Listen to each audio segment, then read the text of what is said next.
Roberta, conta pra gente como é que é essa história de ir para Paris, ir morar em Paris. Muitas pessoas têm um sonho de morar em Paris e você que já foi para Paris faz um tempo, né, pode nos contar um pouquinho o antes, o durante e o depois, ou seja, como é que foi isso na sua cabeça, né? Vou para Paris.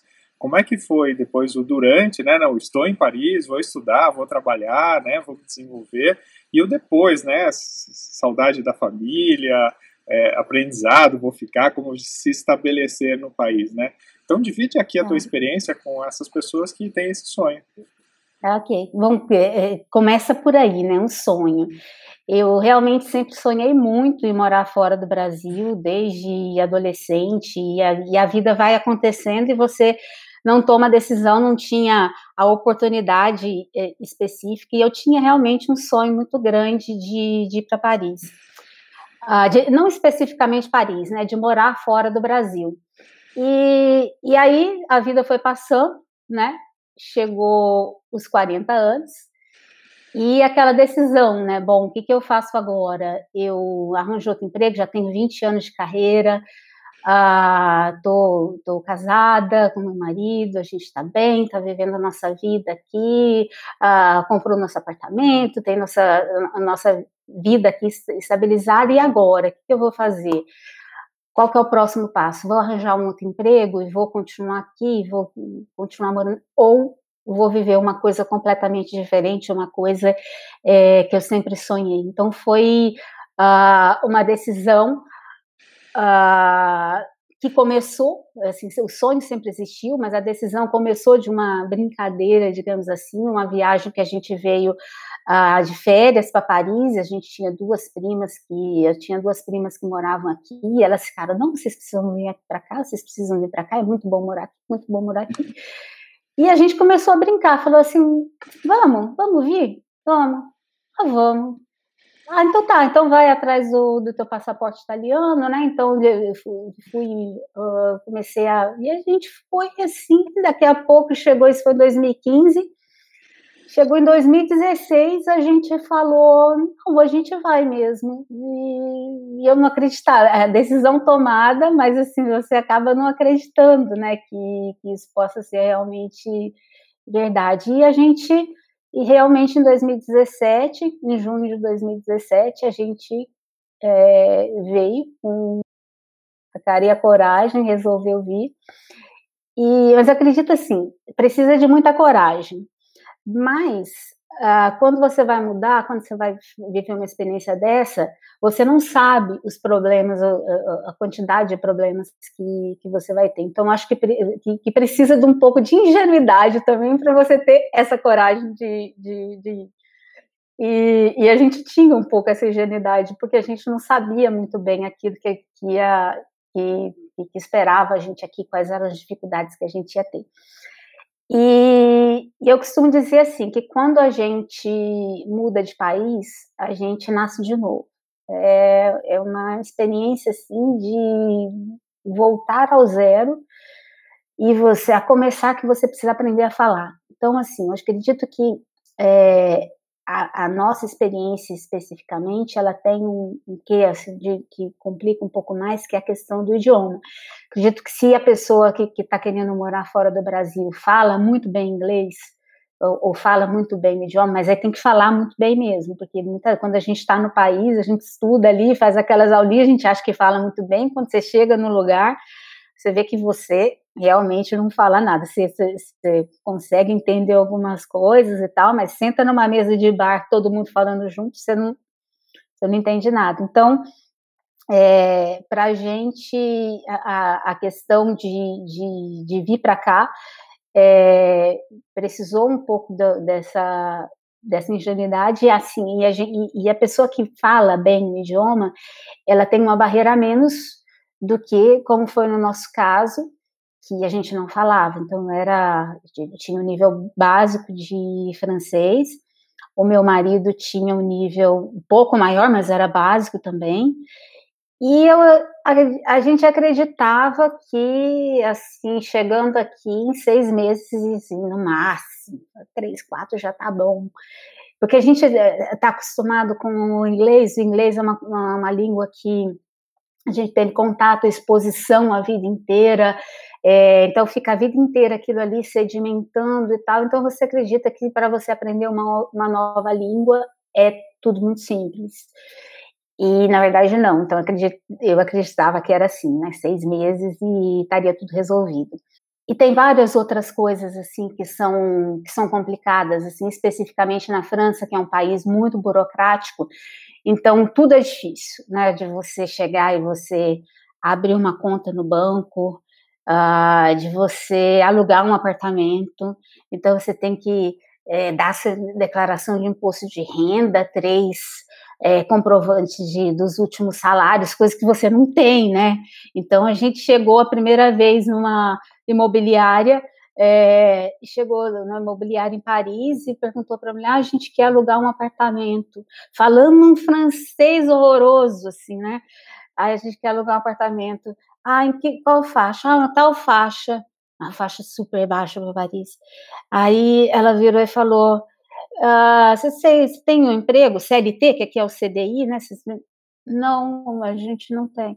Vocês têm comprovante de declaração de imposto? Não, a gente não tem. A mulher riu da gente, ela começou a rir da gente, porque, porque para você a concorrência, né, de imobiliária, né, o mercado imobiliário de Paris, ele é tão concorrido que você coloca um apartamento para vender, para alugar, você tem concorrência para alugar o apartamento. Então, não é a pessoa que escolhe o apartamento, é o proprietário que escolhe com qual pessoa ele vai alugar. Então, a gente chega lá ingênuo e fala, eles têm um tal de dossiê, né, que você vai alugar um apartamento, você tem que entregar um dossiê assim, com um monte de coisa. Para você ter ideia, para a gente conseguir alugar o nosso, a gente fez uma entrevista de emprego, como se fosse uma entrevista de emprego. A gente entregou o nosso currículo, não estou brincando, não, a gente entregou o nosso currículo, a gente foi para um café, sentou com a proprietária e a gente ficou lá com o nosso lindo francês, falando, explicando, para conseguir alugar um apartamento. Então, são todas essas coisas que quando você vem, você não faz ideia, né, de que vai acontecer, as dificuldades que você vai ter. Mas eu digo isso não querendo desencorajar as pessoas que querem, que têm esse sonho, né? Porque, assim, o começo ele é menos glamouroso do que a gente imagina, mas no fim vale muito, muito a pena por todas as coisas, por toda a vivência que você tem, por aquilo que você adquire, que é impossível de você adquirir ficando no seu país, é impossível. E cada experiência é uma experiência diferente, então a gente conhece pessoas que não tiveram dificuldade nenhuma das dificuldades que a gente teve, e conhece pessoas também que tiveram muito mais dificuldade, então a experiência ela é única,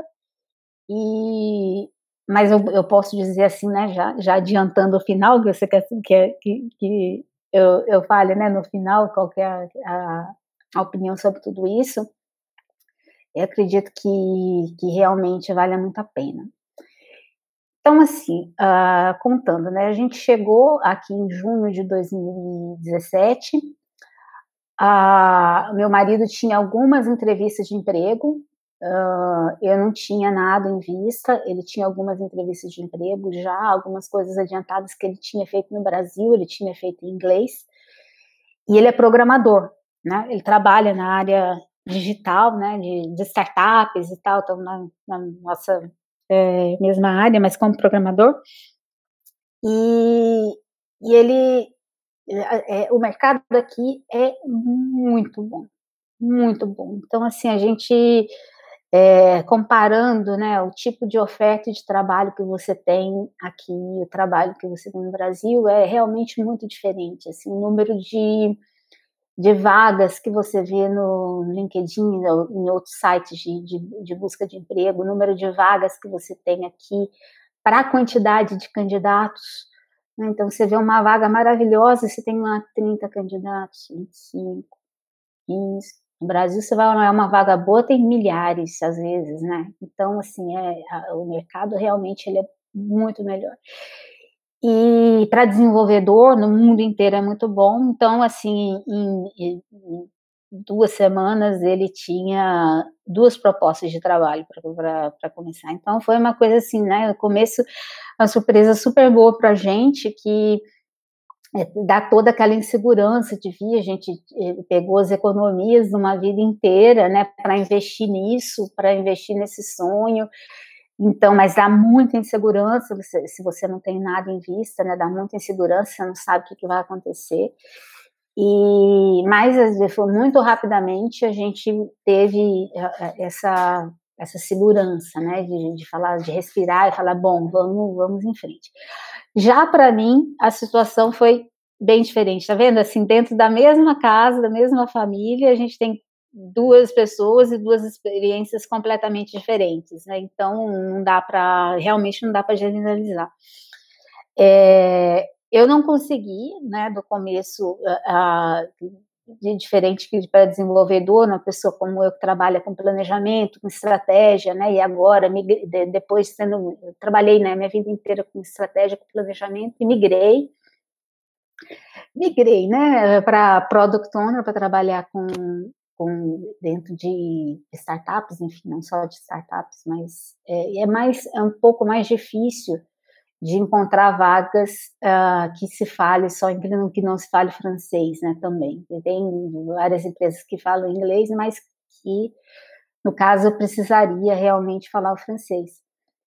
E aí começou um longo investimento, né, de tempo, de energia, para aprender a falar o francês, né? E esse processo todo foi um processo bem difícil, um processo assim com várias frustrações, por essa questão, né, de você acreditar que em 6 meses você vai estar falando o idioma, e na hora que eu chego 6 meses, não, né? Então, assim, aí eu não poderia começar a trabalhar ainda. Eu comecei a trabalhar de voluntária numa associação que cuida principalmente de imigrantes em situação de risco, em situação desfavorável aqui, coisa que tem muito. Então, foi uma experiência assim super enriquecedora de conhecer gente do mundo inteiro, pessoas maravilhosas assim do mundo inteiro que viviam uma situação super difícil. E de certa forma a gente se identificava um pouco com essas pessoas, porque era curioso, porque eles fizeram, né, nessa associação, que é uma associação muito grande da Igreja Católica aqui, ele é bem conhecido, Secours Catholique, e eles fizeram uma pesquisa entre os imigrantes e perguntaram qual que era a coisa mais difícil, né, para quem sai do seu país e vem para cá. E são pessoas assim que não têm dinheiro, que não tem nada, né? Então, que às vezes moram na rua. E as pessoas falaram assim que a coisa mais difícil é não falar a língua e não ter links, não ter ligações, não ter amigos. E é uma coisa que ela é comum, porque o que é mais difícil para eles é o mais difícil para a gente também. Era a coisa mais difícil para a gente também. Então, assim, a gente se identificava muito, que é a questão do idioma e de você estar num lugar que você não conhece ninguém, você não tem raízes, você não... Então, esse período inicial, para a gente, e que eu sei que não é para todo mundo assim, para mim especificamente foi um período difícil. E aí o que aconteceu foi que eu continuei, fiz curso de francês, ia para aula de francês todos os dias, ia para essa associação para fazer esse trabalho, para ficar lá, e com isso também praticava francês. Chegou um tempo, de 1 ano e meio, 2 anos aqui, eu ainda estava numa situação assim, de para você ser product owner, né, a minha profissão especificamente, você é o elo de comunicação dentro da empresa. É você que vai fazer a ligação entre a área de tecnologia, a área de negócios, a área de marketing. Você é o link daquilo tudo ali. você escreve muito, você faz várias apresentações, então, assim, né, todas as vagas que eu ia, 70% das vagas que eu olhava no LinkedIn era assim, capacidade de comunicação perfeita, oral, escrita, não sei o que. E então isso, eu falei, bom, como é que eu vou resolver isso? E aí eu tive a ideia de começar um mestrado, porque eu pensei assim, não, eu começo a estudar, então eu vou começar a ter contato com pessoas, né, dentro de um ambiente de trabalho, né, num contexto de trabalho, onde eu possa pegar o vocabulário, a maneira como as pessoas falam, né, e aí eu comecei a fazer esse mestrado, um mestrado profissional, porque aqui você tem dois tipos de mestrado, né, o mestrado de pesquisa, que é como o mestrado do Brasil, e o mestrado profissional, que é como um MBA no Brasil, né, digamos assim, que é uma coisa para dar um up na carreira, e praticamente, sei lá, quem faz ensino superior aqui na França, eu chutaria uns 70%, 80% fazem um mestrado. E aí eu comecei a fazer o mestrado, e foi super interessante, e eu comecei a entrar em contato com várias pessoas, várias culturas, e o mestrado, ele dava direito a fazer um estágio, assim, você tem autorização para fazer estágio. Eu falei, bom, olha só, né, eu vou 20 anos de carreira, eu vou fazer um estágio, e foi isso que eu fiz, eu fui tudo atrás, porque o que eu imaginava, né, eu imaginava assim, que para eu chegar como profissional sênior, profissional de 20 anos de carreira dentro de uma empresa, tendo ainda a barreira do idioma, o nível de exigência para um profissional assim é muito alto, então eu falei, bom, eu vou começar, e você não tem que ter medo, né, de começar pequenininho. É começar de novo, né, Roberta? É isso, é começar de novo, porque é isso novo que eu falei, país, você novo nasce... idioma, novas Novo relações, nova idioma, nova universidade, relação. só falta a certidão de Exatamente, é isso. nascimento, que é a cidadania. Exatamente, tudo de novo, é tudo de novo. E aí foi uma excelente ideia, porque eu comecei numa startup pequena, eu comecei a fazer esse estágio numa startup pequena, mas que na verdade não foi na prática um estágio, porque eles não tinham product owner, eu era a primeira product owner que eles trabalhavam, porque antes eles trabalhavam sem product owner, então eu acabei estruturando essa área lá dentro da empresa, e tinha super liberdade de trabalhar sem a exigência, porque eu falava assim, bom, se eu fizer alguma coisa, se eu falar, eu sou estagiária mesmo, então não tem problema. Então era essa tranquilidade assim que eu queria, e foram 7 meses de trabalho, e que assim fez toda a diferença para mim. E acabou isso agora dia 22 de fevereiro, acabou, e assim, eu comecei um mês antes de terminar o estágio, eu demorei um pouquinho, eu comecei a mandar currículos para o tal do CDI aqui, que é o CLT do Brasil, né? Que é o tão sonhado, que é super sonhado, porque você tem um CDI, você passou do período de experiência de 3 meses, você não é demitido mais, é como serviço público no Brasil, é igual. Para você ser demitido, você tem que matar a mãe do seu chefe, é um negócio assim, sabe? É super, super, super difícil de ser demitido. Então, as pessoas, elas anseiam muito por isso, né? E aí, um mês antes de começar de terminar o estágio, eu comecei a procurar emprego, mandei alguns currículos e fiz 2 entrevistas e passei, e foi assim, sabe, super, super rápido. Então fez muita diferença, porque antes eu tinha feito várias entrevistas em francês e não funcionava, e dessa vez foi assim, né, depois desses 7 meses trabalhando e convivendo e tendo perdendo essa barreira, né, esse medo, deu super certo. Então, ontem foi meu primeiro dia, né, no trabalho novo. Estou trabalhando numa startup de e-learning. Eles têm uma ferramenta de criação de cursos online, né? Então, o professor entra lá e cria curso, cria os módulos, os exercícios, atividades, vídeos interativos e tal. Então, assim, é esse o escopo da startup que eu comecei. Meus então, parabéns, assim, Roberto. Uau, obrigada. né? Sofrido, depois de tanto trabalho, tanto estudo, né? Tanta dedicação, entrevista, processos, né? Pois é, foi assim, foi uma luta. E é muito, e assim, né? É muito interessante a questão, tirando tudo isso, assim, que aquilo que eu falei que vale muito a pena, porque você, estando dentro do seu país, você tem diversas coisas que você não consegue entender, só vivendo. E a primeira coisa, né, o que é mais diferente aqui, uma das coisas mais diferentes de você trabalhar num outro país, especificamente na França, é a diversidade cultural.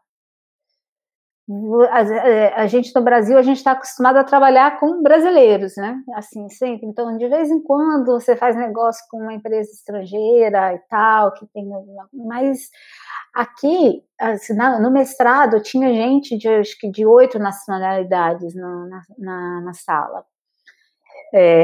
No trabalho, você trabalha com um tunisiano, um marroquino, um chinês, um tailandês, e franceses, e espanhol. Então, assim, isso muda a sua maneira de ver o mundo, porque a gente está acostumado, a gente tem os nossos valores, isso não só profissionalmente, né?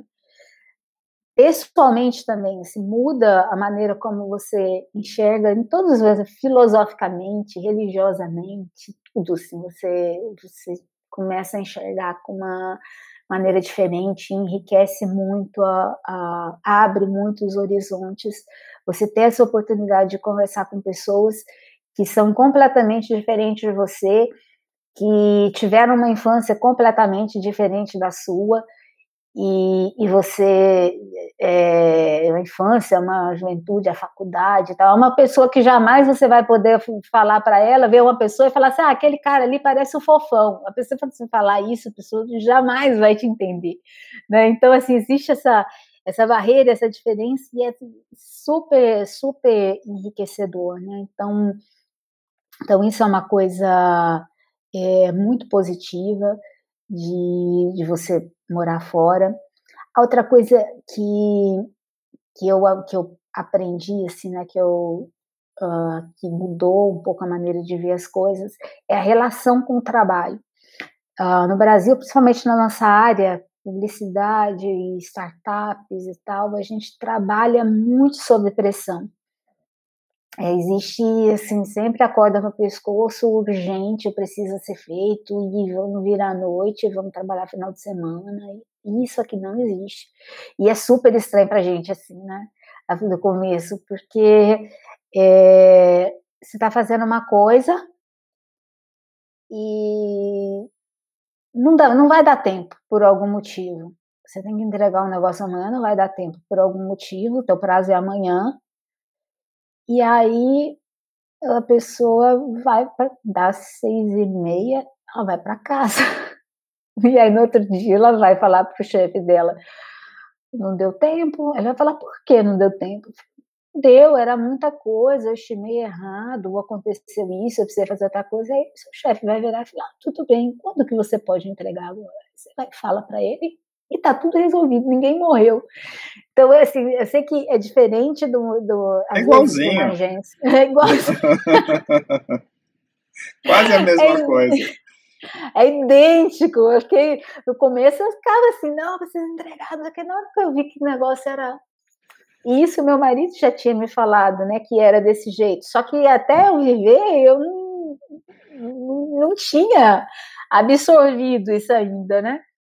Mas tudo bem que a agência você lida com outro elemento, que às vezes você tem uma campanha que vai ser lançada, você tem um prazo, você tem algumas coisas, assim, um produto que vai ser lançado em tal data, tal. Então, às vezes, não trabalho em agência aqui, eu acredito que não seja tão como eu estou falando em relação às startups, né? Eu tenho 2 exemplos, 2 startups, a terceira que eu estou trabalhando agora ainda não deu para meu segundo dia, né? Então ainda não deu para ver tudo, mas pelo que eu vi lá, as pessoas chegam 9 da manhã e 5h30 elas vão embora para as suas casas. Então, eu acredito que seja a uma mesma relação de coisa. trabalho diferente, né? Existe mais respeito pelo ser humano, existe mais planejamento, né?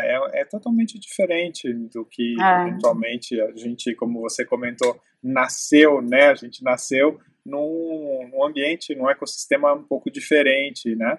E quando você vai para um mercado europeu, né? Um país como a França, e que você inclusive comentou, né? Que você está no meio aí da Europa, né, falando com várias outras regiões, né, Espanha, Portugal, Suíça, Holanda e tudo mais, você acaba vendo, né, que existe todo um respeito, né, um planejamento diferente do que, de fato, a gente tem talvez em outros países aqui na América do Sul e tudo mais. Mas, assim, impressionante, Roberto, essa tua experiência eu achei que você já falava francês fluentemente, que você foi para a França, né, numa situação, e não foi bem assim, né, você teve que batalhar aí para poder fazer a universidade, conseguir um emprego, conseguir né, as suas relações aí profissionais e pessoais, e ao mesmo tempo segue perseguindo isso tudo, né, para onde vai, né, onde é que você quer chegar? Olha, a gente veio sem muito plano de quando vai voltar, né? A gente não tem muito plano de quando vai voltar. Se vai voltar e quando vai voltar. Agora fica até um pouco mais difícil, assim, de falar vamos voltar. Hoje em dia a gente não tem, pelo menos a vontade. Sente, assim, muita falta da família e dos amigos, né? Essa parte é difícil. Mas a gente quer continuar, a gente quer continuar aqui, e o plano pelo momento é continuar alguns anos aqui na França, crescendo aqui, né? Meu marido tá muito bem, trabalha numa empresa muito boa. O meu objetivo é cumprir bem, ter uma missão lá nessa startup que eu comecei, tem um trabalho grande para fazer, então meu plano é terminar esse trabalho lá, fazer um bom trabalho, conseguir realmente fazer virar o produto e poder ter experiências depois em outras empresas aqui. Então, por enquanto, a gente fica por aqui pela França mesmo. Vamos falar de coisas boas agora, Roberta. Como é que o brasileiro enxerga a comida na França? Do que você sente saudade de comer no Brasil? O que você está comendo muito bem na França? E quais são as grandes diferenças para você? Olha, a gente é um pouco apegado aqui. Meu marido da comida brasileira, então a gente já encontrou o lugar que vende o arroz mais parecido, que vende o feijão mais parecido e tal, e a gente acaba comendo muita coisa,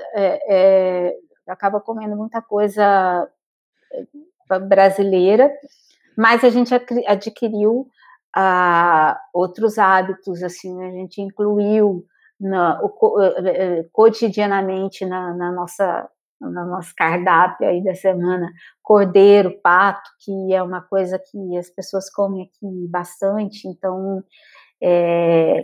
a gente costuma também comer. A comida da França, eles têm tem vários pratos tradicionais, né, que envolve, como eu falei, pato, cordeiro, até carne de vaca, carne de porco. Então, eles têm vários pratos tradicionais, mas aquela culinária francesa que a gente vê na revista, que a gente vê na TV, que aquelas porçãozinhas, não sei, você não encontra assim, num restaurante qualquer que você vai encontrar em restaurante muito caro, restaurante estrelado, aí você vai, o menu degustação, tal, aquelas coisas. Mas no dia a dia, no que as pessoas comem, não tem muito isso. Eles comem muito no dia a dia, muita salada, massa, e não tanta carne como a gente está acostumado a comer. E os vinhos? Como é que funciona com os vinhos? Vinho aqui é muito barato, né? A partir de 5 euros você já compra vinhos muito bons. Tudo bem que hoje o real está muito desvalorizado. Sim. Então, se você converte, até que dá um pouquinho, mas assim, o problema é do real, não é do euro, né? Mas assim, 5 euros você já toma um vinho muito bom. Então, eles têm bastante hábito de tomar vinho, então qualquer happy hour, festa que você vai ter a cerveja, que é ainda a bebida, pelo menos entre os jovens, assim, as pessoas que a gente costuma sair, é ainda a cerveja, é a bebida mais consumida, mas sempre tem lá o vinho, né? Sempre tem, e as pessoas elas vão variando, elas tomam cerveja, depois tomam vinho, mas assim, né? E tem a questão também de você jantar às vezes e tomar uma taça de vinho, né? Então tem muita variedade. Eu fico realmente perdida, porque você gosta de um vinho, depois para você achar ele de novo é uma dificuldade, porque tem tanta opção que você não vai achar o mesmo vinho num supermercado diferente, sabe? É muita opção, muito bons os vinhos. E, Roberto, e as sobremesas? E aqui tem a pâtisserie française, né? Que eles são muito bons nisso, que é a questão da confeitaria. Você vai em qualquer padaria, você vê obras de arte, né? É uma sobremesa geralmente menos doce que a do Brasil. Hoje em dia a gente come a sobremesa do Brasil, ela é muito doce. Você pode pensar numa goiabada, num pudim de leite condensado, são coisas mais doces. Aqui é um pouco mais sutil e são obras de arte, né? E é com chocolate, caramelo de manteiga com sal, com muita coisa de fruta, de morango, framboesa, mas não é uma sobremesinha ali, não. Eles têm um cuidado, um trato que fica realmente um negócio muito bonito, né? Então, e em qualquer padariazinha aqui da esquina, você encontra as coisas maravilhosas. Não, tudo, né? O capricho, além dos pães, os queijos e etc. Mas o que é que você sente saudade do Brasil para comer? Que eu sinto saudade do Brasil para comer pastel. A gente aprendeu a fazer. Boa. Olha só, né? Eu gosto mais da comida japonesa do Brasil que daqui. Então, eu chego aí no Brasil, eu vou para restaurante japonês, eu gosto. Eu posso falar que eu tenho saudade da feijoada, mas feijoada é uma coisa que a gente não come tão frequentemente no Brasil, né? Tá lá, mas a gente não come tanto. Mas se eu chego aí, eu vou comer uma feijoada também. Quando eu vou em restaurante brasileiro, eu peço feijoada. Então, posso dizer que... Assim, e a picanha, e aqui não existe esse corte. Você vai num restaurante para comer uma picanha, 40 euros um bifinho de picanha. Vezes quase 7, né? Então, aí a gente já consegue uns canais, assim, né? Uns açougues brasileiros que trazem umas picanhas Holanda, umas coisas assim, a gente consegue encontrar de vez em quando, assim, uma coisa ou outra, mas acho que a picanha e a feijoada que eu sinto mais falta. Boa. E, Roberta, como é que é para você a relação com amigos, né? Amizades na França? Você tem muito relacionamento com outros brasileiros que estão na França? Você mantém contato com os amigos, né, que ficaram no Brasil? Você criou uma série de novos amigos que são brasileiros e franceses? Como é que funcionou isso para vocês? A gente continua, né, em contato com os nossos amigos do Brasil. Hoje em dia é bem mais fácil isso, né, com WhatsApp, rede social. Então você acaba ficando próximo das pessoas. É muito fácil você ficar próximo. Foi, foi difícil fazer amigos aqui. Assim, os primeiros amigos que eu fiz foi nessa associação. É, mas aí geralmente eram pessoas mais velhas, né? Pessoas aposentadas que eram lá voluntários também, então já pessoas aposentadas e tal, mas eu fiz excelentes amizades com senhoras assim que são realmente incríveis, que me ajudaram muito, assim, então eu mantenho contato, até mesmo agora trabalhando, eu mantenho contato com elas, vou visitar e tal, então, assim, teve essas amizades que eu fiz, e depois de 2 anos e meio, meu marido no trabalho dele, começou, porque existe uma coisa aqui no trabalho, que existe uma distância, não é como a gente no Brasil, que chega, começa a trabalhar no mesmo dia com a pessoa, já adiciona no Facebook, no Instagram, já está sabendo a vida da pessoa. Não, assim, sua vida privada, sua vida privada. Eles costumam dizer que os franceses, eles fazem amizade na escola, né? E que chega no trabalho e fala assim, o trabalho não é lugar de fazer amigo. Só que meu marido acabou tendo, acho que foi sorte, porque depois de 2 anos e meio ele começou, acho que ele puxou, a questão eu acho que foi essa, que ele começou a falar, vamos pro bar, vamos não sei o que e tal, e aí começaram as pessoas a irem, a empresa começou a fazer a tal da Friday Beer lá também, e aí as pessoas começaram começaram a sair, eu comecei a sair junto, e aí se formou uma rede lá de vários amigos do trabalho, tem um brasileiro, e é o único amigo brasileiro que a gente tem aqui. A gente não tem muito brasileiro na França.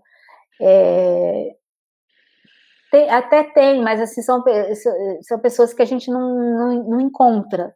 Então, vem bastante gente do Brasil, vem bastante gente do Brasil para cá, para trabalhar em construção, para trabalhar em limpeza.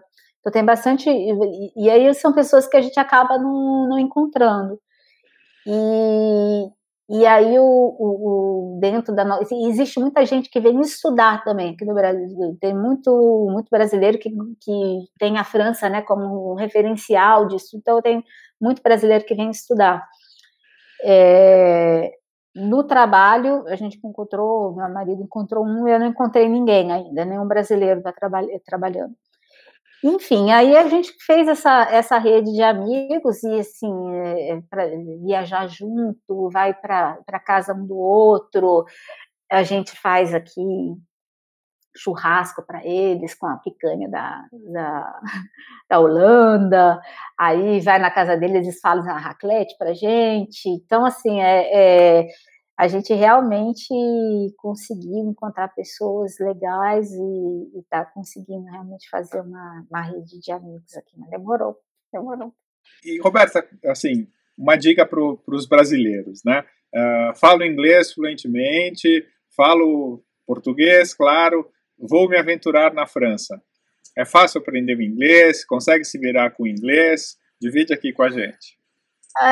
Eu acho que eu acho que para os desenvolvedores isso é mais fácil, né? A gente tem uma amiga que trabalha junto com o meu marido, que está aqui há 3 anos e meio e ela não fala uma palavra de francês. Ela se comunica, ela é tailandesa, ela não fala uma palavra de francês.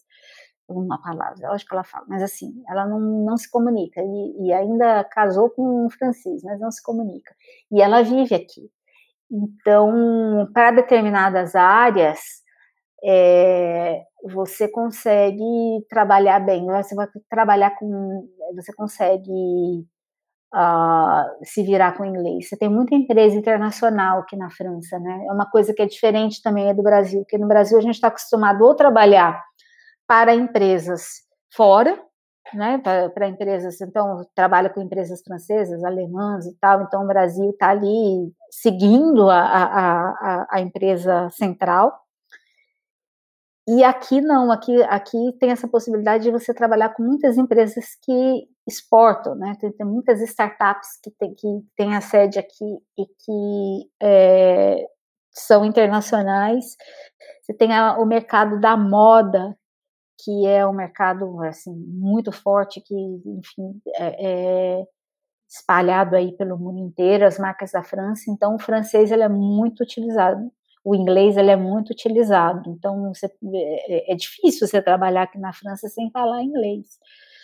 Mas se não tiver nada de francês, é um pouco complicado. Então, assim, para quem quer morar na França, eu aconselho a estudar bastante, a chegar aqui pelo menos com nível B1, né? Que a gente tem A1, A2, B1.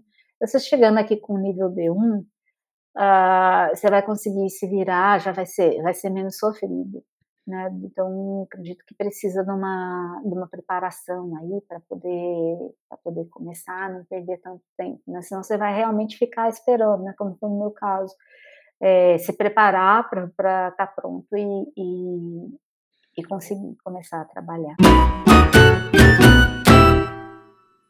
E a universidade? Você fez a universidade na França, em Paris? Como é que foi a experiência? Assim? Quais são os diferenciais para quem fez a universidade no Brasil, para quem fez a universidade da França? O que muda? Eu acho que, basicamente, assim, a coisa que mais diferente, de novo, é a variedade cultural, né? Assim, eu tinha 25 alunos na sala, eu acredito que tinha uns 5 franceses, o resto era tudo estudante estrangeiro, né? Então isso impacta muito, né, no relacionamento, muda bastante.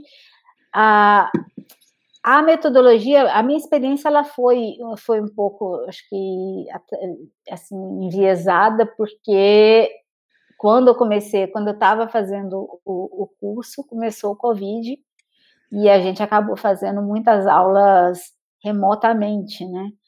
E então os professores ficaram um pouco de pernas quebradas, né? Porque muitas aulas eram ateliês, então acho que é um pouco diferente, assim, no Brasil, assim, eram ateliês, assim, para trabalhar marca, para trabalhar projetos, então muita coisa interativa, e a gente não teve oportunidade de trabalhar dessa forma, né? Mas eu não, realmente, no caso da didática, da metodologia, eu acho que é bem parecido com o Brasil. Eu não vejo tanta diferença assim, não. Assim, acho que a gente glamoriza um pouco, assim, que eu acho o que é outro, parecido. né? O outro, o estrangeiro, o europeu. O francês, né? Sem dúvida. E como é que é a questão digital aí? Né, a França é um país muito público, né? Muitas empresas públicas, muitos serviços, etc.